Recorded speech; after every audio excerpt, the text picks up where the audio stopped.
پاکستان اور اداروں کی جانے والی ایک اور سازش بے نقاب ہو گئی ہے۔ پاکستان اور اداروں کے خلاف کی جانے والی سازش ہے جو کہ بے نقاب ہوئی ہے۔ معروف تحقیقاتی ادارے نے اہم اور چشم کشا انکشافات کیے ہیں۔ غیر ملکی نیٹ ورک کے مطابق یہ چشم کشا انکشافات سامنے آئے۔ آپ کو بتا دیں کہ غیر ملکی نیٹ ورک نے تیار شدہ مضامین شائع کرانے کی پیشکش کی ہے۔ فخر درانی کی جانب سے بتایا جا رہا ہے، ساتھ ہی یہ بھی کہا گیا کہ پاکستانی اخبارات میں شائع ہر مضمون کے عوض 70,000 کی پیشکش کی گئی۔ اس کے علاوہ یہ بھی واضح کیا گیا کہ ڈیجیٹل اور کرپٹو ذرائع سے 1,03,000 روپے منتقل کیے گئے ہیں۔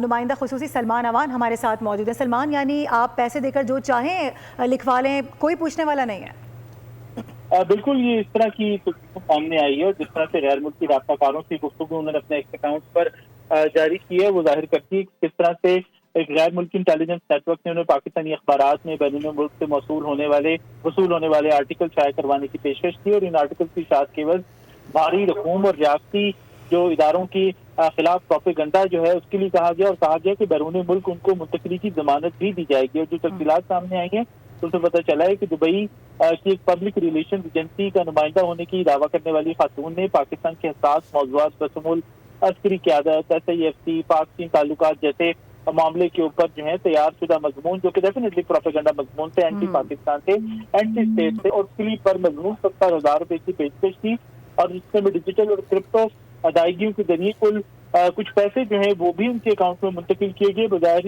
UK کے نمبر سے موصول ہونے والی رقم جو ہے اصل میں بعد میں پتہ چلا کہ سندھ کے ایک دور دراز علاقے سے منتقل کی گئی۔ تو اس نیٹ ورک نے عسکری قیادت اور معاشی صورتحال پر تنقید پر مبنی 3 تیار شدہ مضامین فراہم کیے، اور مخصوص رہنماؤں کے نام شامل کرنے کے لیے ترمیم کا بھی مطالبہ کیا گیا، اور ان سے یہ بھی کہا گیا کہ وہ پاک افغان سرحد اور سرکاری اداروں کے حوالے سے معلومات شیئر کریں جو کہ ابھی تک پبلک نہیں ہوئی۔